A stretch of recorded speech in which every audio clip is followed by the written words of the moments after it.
नमस्कार, आप देख रहे हैं प्राइम टीवी और मैं हूं आपके साथ मुस्कान अजवानी।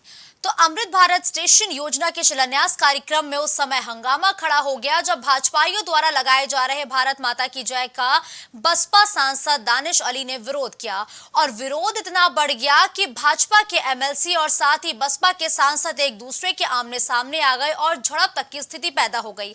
आगे क्या कुछ हुआ, इस पूरे घटना की शुरुआत कैसे हुई, इस रिपोर्ट को देखकर समझने की कोशिश करिए। मंच पर भिड़े सांसद और एमएलसी, दोनों में जमकर हुई धक्का मुक्की, माइक तक छीनने की आ गई नौबत। भारत माता की जय पर किसको ऐतराज?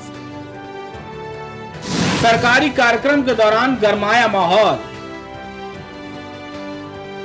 अमृत भारत स्टेशन योजना के शिलान्यास कार्यक्रम में उस समय हंगामा खड़ा हो गया जब भाजपाइयों द्वारा लगाए जा रहे भारत माता की जय के नारे का बसपा सांसद दानिश अली ने विरोध किया।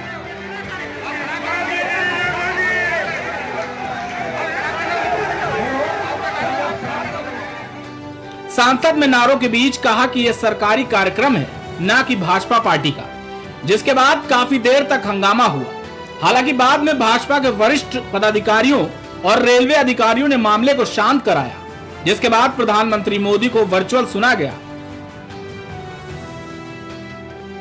प्रधानमंत्री के संवाद से पूर्व भाजपा एमएलसी डॉक्टर हरि सिंह ढिल्लों ने अपनी भाषण की शुरुआत भारत माता की जय के नारे लगाकर की।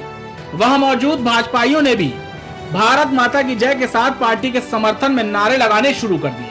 तभी मंच पर बैठे बसपा सांसद कुंवर दानिश अली ने नारेबाजी का विरोध जता दिया। कहा यह भाजपा का कार्यक्रम नहीं है, ये एक सरकारी कार्यक्रम है। इस तरह की नारेबाजी गलत है, जिस पर भाजपा कार्यकर्ता भड़क गए और हंगामा शुरू कर दिया।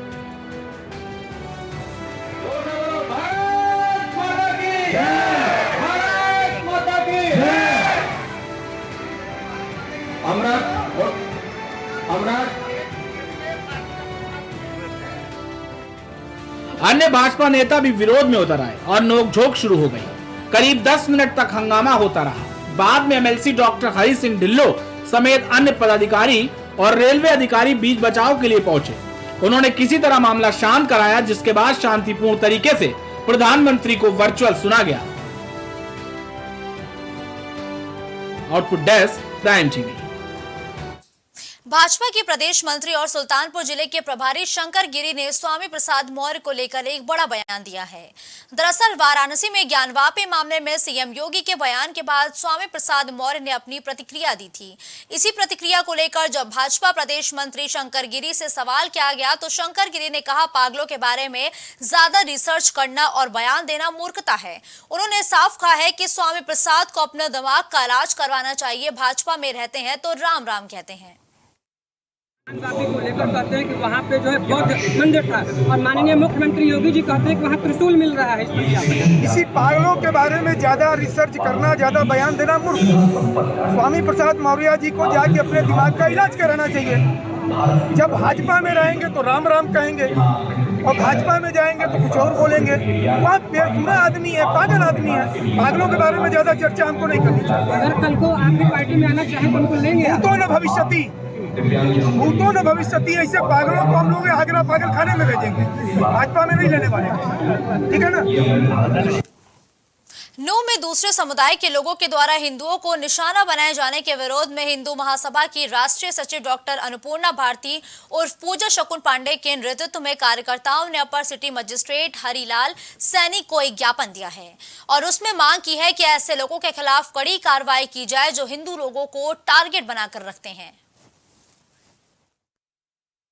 देखिए, नूहू में जो अभी रिसेंट में हिंदुओं का नरसंहार हुआ है और जिस तरीके से एक धार्मिक शोभा यात्रा पर सुनियोजित प्लान्ड वे में ये शांति दूतों ने जो हमला किया है, ये हृदय विदारक है और ये एक निरंतर कड़ी चलती चली आ रही है।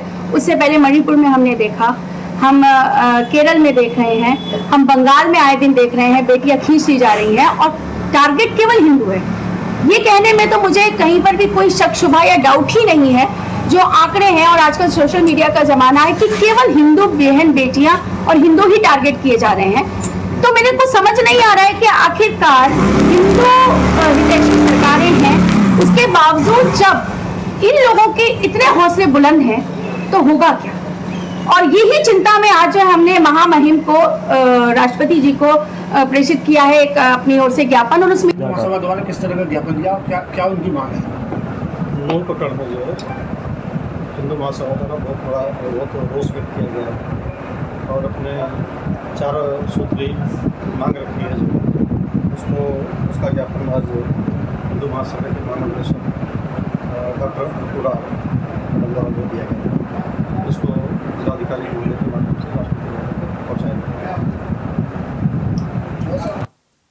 अमृत भारत रेलवे स्टेशन योजना के अंतर्गत पीएम नरेंद्र मोदी ने देश के 508 रेलवे स्टेशनों के लिए पुनर्विकास के लिए शिलान्यास कर जनता को समर्पित किया है। पीएम ने वीडियो कॉन्फ्रेंसिंग के जरिए 508 स्टेशन का शिलान्यास किया। इसी कड़ी में ओल्ड फरीदाबाद के रेलवे स्टेशन के प्लेटफॉर्म नंबर 1 पर भव्य समारोह का आयोजन किया गया, जिसमें केंद्रीय राज्य मंत्री कृष्णपाल गुर्जर, कैबिनेट मंत्री मूलचंद शर्मा समेत तमाम बीजेपी के विधायक भी मौजूद रहे।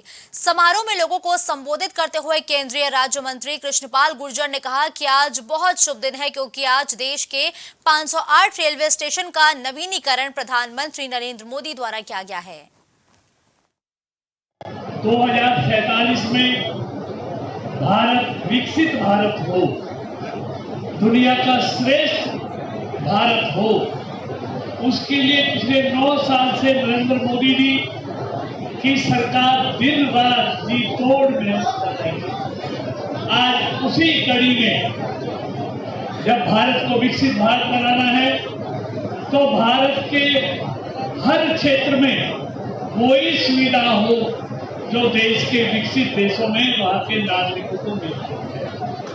उसी को ध्यान में रखते हुए आज देश के 508 रेलवे स्टेशनों का पुनर्विकास की आधारशिला थोड़ी देर में देश के प्रधानमंत्री जी रखेंगे और इन रेलवे स्टेशनों में वही सब सुविधाएं उपस्थित होंगी लोगों के लिए जो विकसित देशों के रेलवे स्टेशनों में वहां के नागरिकों को मिलती है। अब खबर गाजीपुर से है, जहां दिलदार नगर रेलवे स्टेशन का कायाकल्प होगा। दिलदार नगर रेलवे स्टेशन का आधुनिकीकरण और स्टेशन पर यात्री सुविधाओं का विस्तारीकरण किया जाएगा। बता दें कि पीएम नरेंद्र मोदी ने अमृत भारत स्टेशन योजना के तहत गाजीपुर के दिलदार नगर रेलवे स्टेशन के विकास के लिए करीब 21 करोड़ रुपए की परियोजनाओं का वर्चुअली तौर पर शिलान्यास किया है। साथ ही बता दें कि पीएम ने अमृत भारत स्टेशन योजना के तहत देश के 508 रेलवे स्टेशन के कायाकल्प के लिए विकास परियोजनाओं का शिलान्यास भी किया है, जिसमें यूपी के 55 रेलवे स्टेशन शामिल हैं। देखिए, जो माननीय प्रधानमंत्री जी का कहना है सेवा, समर्पण और विश्वास, आपको भली भांति पता होगा कि यहाँ गाजीपुर की भी एक बहुत अति महत्वपूर्ण दिलदार नगर ताड़ीघाट गाजीपुर रेल लाइन, जिसका शिलान्यास आदरणीय मोदी जी ने किया था, वो भी पूरा हो गया और हमारा आशा है कि जल्दी उस पर रेल दौड़ेगी। उसी क्रम में अमृत स्टेशन के निमित्त आज दिलदार नगर का भी 21 करोड़ रुपए से सौंदर्यीकरण होने जा रहा है और ये बात दिखाता है कि चाहे राजनीतिक रूप से जो हुआ हो, मगर विकास के लिए, गाजीपुर के लिए भारतीय जनता पार्टी आज भी खड़ी। इसको हम ये बताएंगे कि ये पूरे भारत में 508 स्टेशनों का आज माननीय देश के यशस्वी प्रधानमंत्री माननीय मोदी जी ने शिलान्यास किया है। यह पूरे देश के लिए एक बहुत ही सराहनीय काम है और पूरे देश के मान सम्मान का एक काम है। पूरा देश इससे गौरवान्वित हो रहा है। क्या लगता है आज जो शिलान्यास हुआ है, इससे गाजीपुर और खासकर दिलदार नगर की हम बात करें जो कि बिहार से भी जुड़ा हुआ है, कितना विकास होगा? ये पूरे 508 स्टेशनों में जहाँ जहाँ भी हो रहा है वहाँ के आसपास के लोगों को विकास का दरिया बहेगी और सभी भेदभाव का सभी जात बिरादरी के लोग यहाँ अपना विकास करेंगे। पीएम नरेंद्र मोदी के रेलवे के आधुनिकीकरण की तस्वीर संभल में भी देखने को मिली है, जहां भव्य कार्यक्रम में पीएम ने चंदौसी रेलवे स्टेशन का वर्चुअली तौर पर शिलान्यास किया। 20 करोड़ से चंदौली रेलवे स्टेशन का आधुनिकीकरण किया जाएगा। चंदौसी का आधुनिकीकरण कार्यक्रम क्या कार्यक्रम है, क्या है? ये पूरे देश में प्रधानमंत्री जी के द्वारा आज 508 रेलवे स्टेशंस को आधुनिकीकरण के लिए उनका शुरुआत की गई है, जिसके अंतर्गत लगभग 25,000 करोड़ रुपए की लागत से ये कार्य करवाया जाएगा। उसका आज शिलान्यास किया गया है। उसी के तहत यूपी के 55 और उसमें चंदौसी रेलवे स्टेशन संभल जनपद का भी एक है, जिसका नवीनीकरण किया जाएगा, आधुनिकीकरण किया जाएगा। ये हमारे जनपद संभल के सभी नागरिकों के लिए बहुत ही खुशी का एक अवसर है, क्योंकि इससे रेलवे विभाग की जो सेवाएं हैं और जो सुविधाएं हैं वो लोगों के और नागरिकों को और भी बेहतर तरीके से मिलेंगी। एक सुंदर स्वच्छ रेलवे स्टेशन मिलेगा, जहां पे सभी अच्छी सुविधाएं जो एक नागरिक चाहता है वो उनको सबको मिलेंगी, और ये हमारे सभी जनपद संभल वासियों के लिए खुशी की बात है।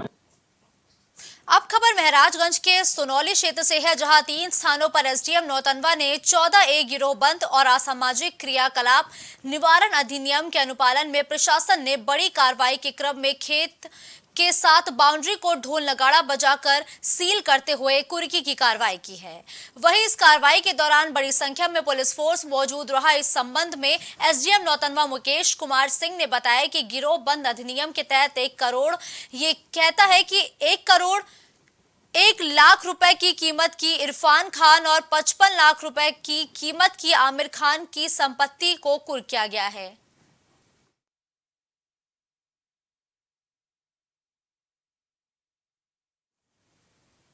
पीएम नरेंद्र मोदी ने प्रतापगढ़ स्टेशन के कायाकल्प के लिए वर्चुअल तरीके से शिलान्यास किया है। शिलान्यास कार्यक्रम में सैकड़ों की संख्या में लोग शामिल हुए। साथ ही इस दौरान प्रतापगढ़ के सांसद संगम लाल गुप्ता, विधायक सदर नगरपालिका अध्यक्ष समेत तमाम भाजपा नेता भी मौजूद रहे। एक एयरपोर्ट के तर्क पर यहाँ हर सुविधाएं होगी, और इसका जो पुराना एयरपोर्ट जिसको कांग्रेस को पहले ही विकसित करना चाहिए था, मगर आज हमारे देश के प्रधानमंत्री ने 508 रेलवे स्टेशनों का आज शिलान्यास किया है। उसमें से प्रतापगढ़ भी सम्मिलित किया गया है, और प्रतापगढ़ रहवासियों के लिए, प्रतापगढ़ की जनता के लिए आज का दिन बहुत ही गौरवशाली दिन है कि आज प्रतापगढ़ भी हमारा रेलवे स्टेशन एक एयरपोर्ट जैसा विकसित होगा। यहाँ हर चीज की सुविधाएं होंगी। यहाँ 1 डिस्ट्रिक्ट 1 प्रोडक्ट का भी एक होगा, और प्रतापगढ़ में जितने भी हमारे विरासत हैं उस विरासत का भी इस स्टेशनों पर उल्लेख किया जाएगा। अब खबर अलीगढ़ के थाना रोरावर इलाके के निवरी से है, जहां युवक अपने साथियों के साथ मिलकर एक नाबालिग लड़की को बंधक बनाकर अपहरण के इरादे से कार में डाल रहे थे। इसी दौरान स्थानीय लोगों ने लड़की को अपहरणकर्ताओं से बचाया और पुलिस को सूचना दी, लेकिन अपहरणकर्ता पुलिस के सामने से ही भाग निकले और पुलिस मूक दर्शक बनकर खड़ी रही। ये घटना हुई है रात को, जो तो लड़के आए लौंडिया को ले गए, मुंह से कपड़ा बांध के। कौन आए थे, कहाँ के रहने वाले हैं वो लोग? कौन आए थे, कहाँ के रहने वाले हैं वो लोग? ये नीचे ही सामने रह रहे हैं, इनके ना आए बाहर के हैं वो। क्या नाम है उनके? भैया रात को 1 बजे करीब छत पे चढ़ा था वो लड़का, इसराइल का भांजा, वो रात को चढ़ा था।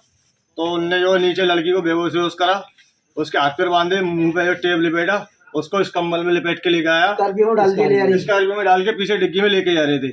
इनको रंगे हाथ पकड़ा गया है रात में। तब इनमें हमने थोड़ा बहुत मारपीट करी इनके साथ में। इसराइल ने जो है उसको भगवा दिया है। इसराइल ने उसको घटना की सूचना पुलिस को दी आपने? सूचना पुलिस को दी, सुबह को कोई काबू नहीं हुई। फिर दोबारा उसके रात को आई थी पुलिस, कोई किसी ने वो नहीं करा, पुलिस के सामने भागे थे वो। फिर सुबह को जो पुलिस आई उसके बाप को ले गई उठा के। यूपी के औरैया जिले के बिधुना कोतवाली में किन्नरों ने जोरदार प्रदर्शन किया है। किन्नरों ने पुलिस पर घूस लेने का आरोप लगाते हुए हंगामा किया। बड़ी मुश्किल से पुलिस ने उन्हें समझा बुझाकर शांत कराया। किन्नरों का आरोप है कि उन्होंने पुलिस में चोरी और मारपीट का केस दर्ज कराया था, लेकिन पुलिस ने आरोपियों से लाखों रुपए की रिश्वत लेकर आरोपियों के नाम मुकदमे से बाहर कर दिए। इस संबंध में सीओ महेंद्र प्रताप ने जानकारी देते हुए बताया कि बिधुना कोतवाली में मुकदमा पंजीकृत था, जिसमें मारपीट और चोरी के मामले में 6 व्यक्तियों पर आरोप भी लगाया गया था, जिसमें एक व्यक्ति को हिरासत में लिया गया था। पकड़े गए अभियुक्त को फिलहाल जेल भेजा गया था। ये मामला था, मेरे यहाँ एक लड़का रहता था, वो हमारी चोरी कर ले गया। ये पुल के पास से गाड़ी से छीन ले गया सारा जेवर। उसमें 6 मुलजिम थे। 6 मुलजिम के बाद में इसने विवेचना करके 5 मुलजिम निकाल दिए हैं। 5 लाख उनसे लेके 8 लाख हमसे लिया। ये चंद्रपाल दरोगा ने। हाँ, फिर और अब ये कानो उसकी न्यायालय में वो लेके गया था कागज, तब चार्जशीट, तब मैंने जाने की हाँ ये इसने 5 नाम निकाल दिए। कल विधुरा थाने में किन्नरों के द्वारा आरोप प्रत्यारोप एवं विवेचनात्मक कार्रवाई पर रोष उत्पन्न किया जा रहा था। इसमें तथ्य इस प्रकार है, माननीय न्यायालय के आदेश के क्रम में जिसमें वादी किन्नर थी, विधुरा थाने में अभियोग पंजीकृत हुआ था, जिसमें मारपीट एवं चोरी का आरोप 6 व्यक्तियों पर लगाया गया था। इसमें विवेचना के क्रम में एक व्यक्ति की गिरफ्तारी किया गया था, जिसके पास से एक चैन, एक अंगूठी एवं 8500 रुपये नकद बरामद किया गया था, जिसे माननीय न्यायालय के अध्यक्षता में जेल भेज दिया गया था, जिसकी विधुना कोर्ट में कल पेशी थी, जिसमें वादी किन्नर भी कोर्ट में गए थे, जिनसे आपस में आरोपी एवं वादी से कुछ कहासुनी हुई, जिसका विरोध दर्ज कराने वादी थाने में गया था अपने साथी किन्नरों को लेकर के, और वहां जाकर के उनके द्वारा आरोप प्रत्यारोप एवं काफ़ी रोष उत्पन्न किया गया था। अब खबर गाजियाबाद से है, जहां मुरादनगर थाना क्षेत्र में नोएडा में काम करने वाली एक महिला कर्मचारी और उसके बॉस का प्रेम प्रसंग काफी लंबे समय से चल रहा था। महिला से प्रेम प्रसंग की खबर बॉस की पत्नी को पता लग जाती है। पत्नी राखी ने अपने भाई के साथ मिलकर एक षड्यंत्र रचा और रागिनी को मिलने के लिए बुलाया और कार में बैठाकर सुराना गांव के हिंडन नदी के किनारे ले गए और गोली मारकर मौत के घाट उतार दिया। वहीं इन दोनों के प्रेम प्रसंग से आरोपी पत्नी काफी परेशान रहती थी, लेकिन पति अपनी हरकतों से बाज नहीं आया और इसी गलती का खामियाजा भुगतना पड़ा मृतकार रागिनी को। वह पुलिस ने इस पूरे मामले में 5 लोगों को गिरफ्तार किया है और अब आगे की कार्रवाई भी जारी है। देखिए, 3 अगस्त 2023 को हिंडन नदी के ऊपर बने पुल सुराना गांव के पास में पुल के नीचे एक युवती का शव प्राप्त हुआ था।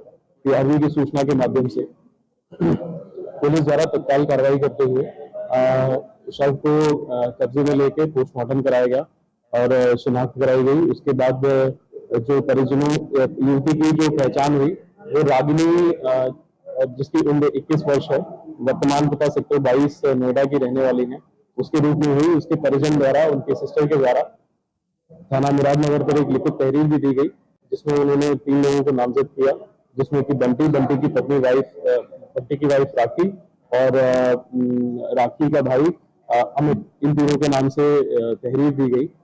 उसके बाद घटना का अनावरण किया गया। खबर पीलीभीत से है, जहां आए दिन आग लगने की घटनाएं सामने आती रहती हैं।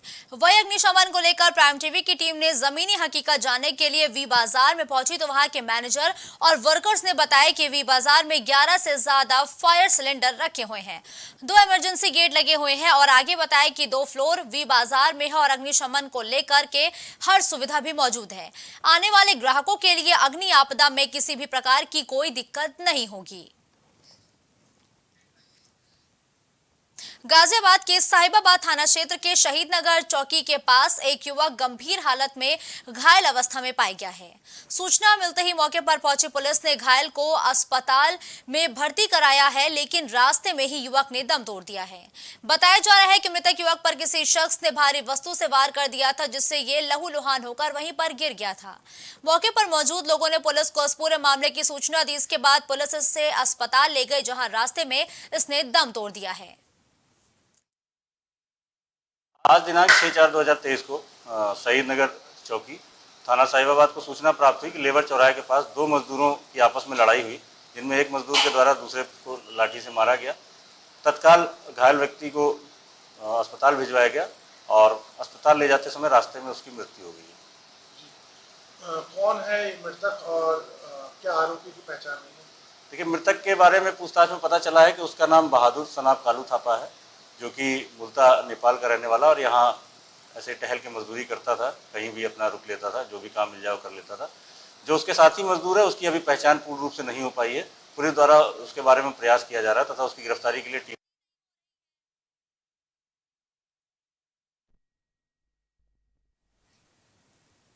लखीमपुर खीरी के मितौली थाना क्षेत्र में हौसला बंद चोरों की दहशत अपने चरम पर है, जहां दिन दहाड़े 2 महिलाओं से छिनैती के बाद दिन में पंचायत घर का ताला तोड़कर 2 जॉइंट मशीनें 4 चोर उठा ले गए। पीड़ित ने थाने में मामले की तहरीर दी है। बता दें कि मितौली थाना क्षेत्र के गांव बबौना में जल निगम का काम चल रहा है। ठेकेदार ने अपना सामान लखीमपुर मैगलगंज मार्ग पर बबौना पंचायत घर में रखा हुआ है। वहीं शनिवार को पंचायत घर में रह रहे सभी मजदूर जब काम करने चले गए, उसी समय 2 बाइकों से 4 चोर पंचायत घर के कमरे का ताला तोड़कर 2 ज्वाइंटिंग मशीनें उठा ले जाते हैं। ठेकेदार का काम देख रहे अजेंद्र पाल सिंह निवासी नवीनगर थाना बंडा शाहजहांपुर ने मितौली थाना पर तहरीर भी दी है। पंचायत घर में लगे सीसीटीवी कैमरे में 2 ज्वाइंटिंग मशीनों को 2 बाइकों पर लाद कर ले जाते हुए चोर जो है वो स्पष्ट नजर आ रहे हैं।